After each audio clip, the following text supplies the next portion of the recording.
Hello, greetings from backstage at the Metropolitan Opera House. I am Joyce D. Donato, which you probably know if you're on this channel. Hello! But I'm coming to you as Virginia Woolf. And I know we're getting ready for a radio broadcast tonight, which is very exciting. I'm going to turn this volume down. You hear it, the backstage orchestra, which is very exciting. Hello, everybody. I missed doing these at this revival of the hours, but I've been busy and somehow, I don't know, I just wasn't able to do it. But we have our last broadcast of the hours this time around. I would love to perform the hours in Europe. I would sing it over and over and over again. We'll see. Hi, everybody. Thanks for tuning in. It's so nice to see you guys. See, I'm coming to Buenos Aires in August. I'm going to get sidetracked if I look at all the all the comments, but thank you guys for tuning in. I just want to let you know we are in about 14 minutes. We're going to go live on our last radio broadcast of the hour, so you can tune in and listen to us. This run has been so special for us and from so many of the lovely comments you guys have shared as well. I feel my prediction about this revival has come true, in that I think this is the kind of piece that the more you visit it, the more it becomes like a friend, I think, or the more you identify with these three exceptional women in the role and in the opera. And in many ways, even every character is going through something in this piece. And I feel like the best of humanity and the truth of humanity is really represented here. And I know that has resonated with a lot of you guys. So I just wanted to invite you personally to tune in, metopera.org, for the live radio broadcast, and you'll be able to listen to us literally live, which is thrilling. And I just wanted to share the melancholy that I feel about saying goodbye to this here at the Met, at least for the moment. I loved being able to be back in this role with this wonderful cast in this wonderful production, to really plunge the depths a little bit more. Anytime you do a role for the first time, you're just really, it's so new and there's so much to absorb that you can do a lot with it, but revisiting it, it just somehow goes deeper, and sharing that with you all has been so special. And so it means it's very hard to say goodbye when it comes time. And Friday is our last show. So we have basically 6 hours left of the hours at the Met. I don't know if any of you guys have any questions about what we've done here, particularly with the hours for the moment, but I'll try and read without my glasses. One thing that I don't know if I talked about this last time when I did these lives, hi, Kelly O'Hara fans. I know, I'm a fan too. I should join your group. Is somebody actually who had seen a lot of these shows came up to me after a show they had seen, and he said, I don't know what it was this time around, but I cried in different places. And the place that surprised me is the last scene between Virginia and Leonard, where they're at the dinner table and she's had another breakdown and it's quite near the end, and she says to him, you have given me the greatest possible happiness. You have been entirely patient with me and in every possible way good. And I told him, which maybe some of you know this, but those are her actual words. Those are the words of Virginia in the last letter that she wrote to Leonard before she waded into the river. And every time it comes from me to sing those words, it's very powerful. It's so comprehensive how she speaks about it and how truthful it is and how full of gratitude.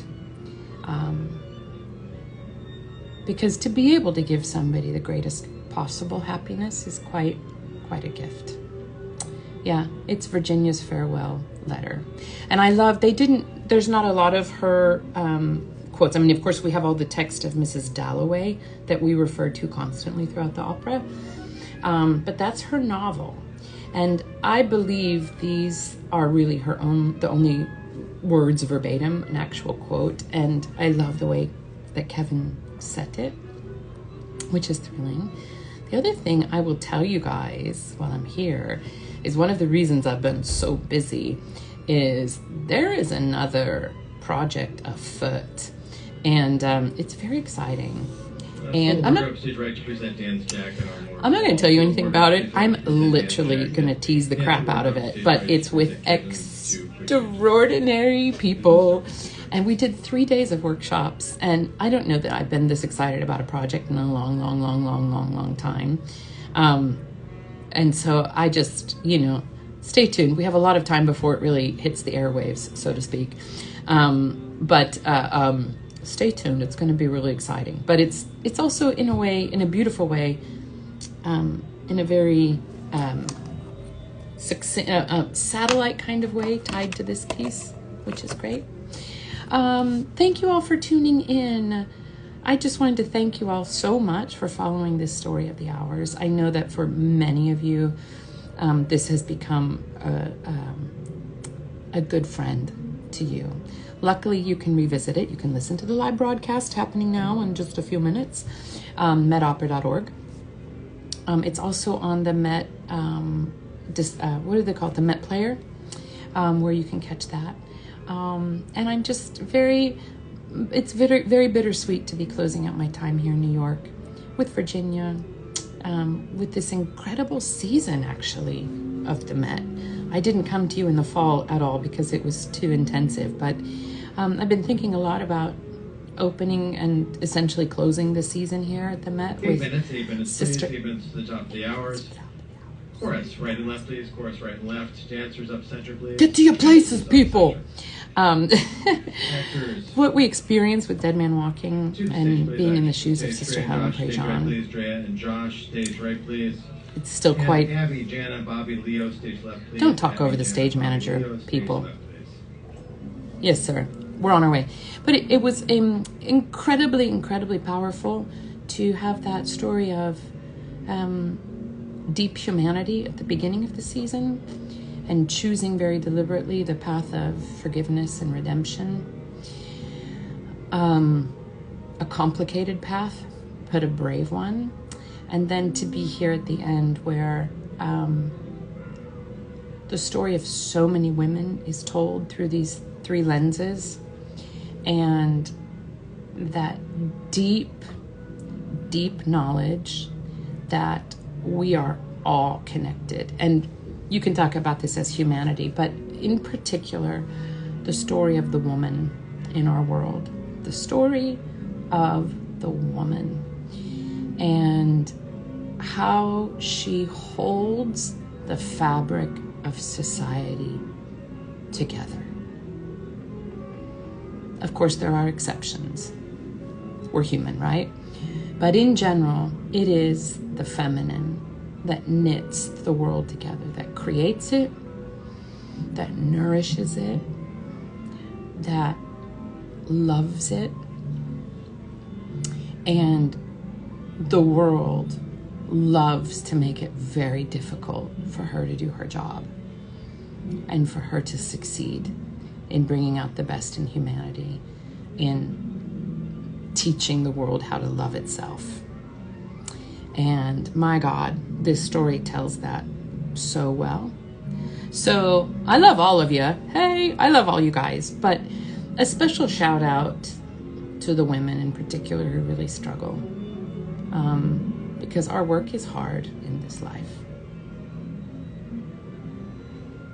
That's not to dismiss the men, let's be clear, but I think sometimes it's good to tell the story of the woman, not at the exclusion of others, but to tell the real story of a woman's plight over the years, over the centuries, over the decades, and including this year, the moment that we're living right now. It's valiant, and I'm very proud to be a part of this story that tells that.